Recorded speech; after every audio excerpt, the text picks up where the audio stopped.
आपण पाहत आहात बागलान वृत्तांत, खबरबात महाराष्ट्राची।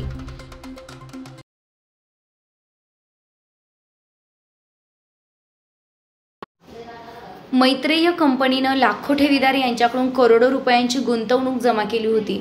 ठेवीदारांची मुदत संपूनही त्यांचा पैशाचा परतावा न मिळाल्यानं कंपनीच्या संचालक मंडळाच्या विरोधात विविध ठिकाणी गुन्हे दाखल झाले होते। त्या गुन्ह्याच्या तपासात कंपनीच्या शेकडो मालमत्ता आढळून आल्या आहेत।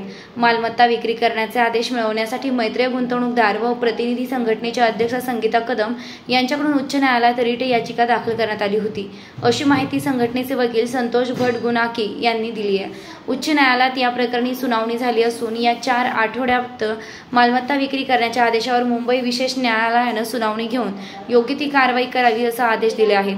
त्या आदेशानुसार विशेष न्यायालयाचे न्यायाधीश शुक्ला यांनी सुनावणी घेण्यास सुरुवात केली आहे। या सुनावणी दरम्यान सरकारी वकील घरत व संघटनेचे वकील संतोष भटगुणाकी यांनी मालमत्ता विक्री करण्याबाबत बाजू मांडली।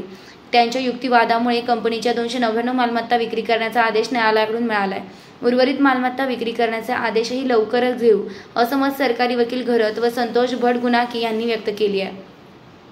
प्रशासनाकडून उपजिल्हाधिकारी महादेव किरवले, संदीप सोळुंखे, रवींद्र शिंगाडे आव्हाडसर काम बघत आहेत। मालमत्ता विक्री आदेशामुळे गुंतवणूकदारांना पैसे परत मिळण्याच्या आशा पल्लवित झाल्यात। लवकरच गुंतवणूकधारकांना योग्य न्याय मिळवून देऊन पैसे परत मिळतील अशी अपेक्षा व्यक्त केली जात आहे।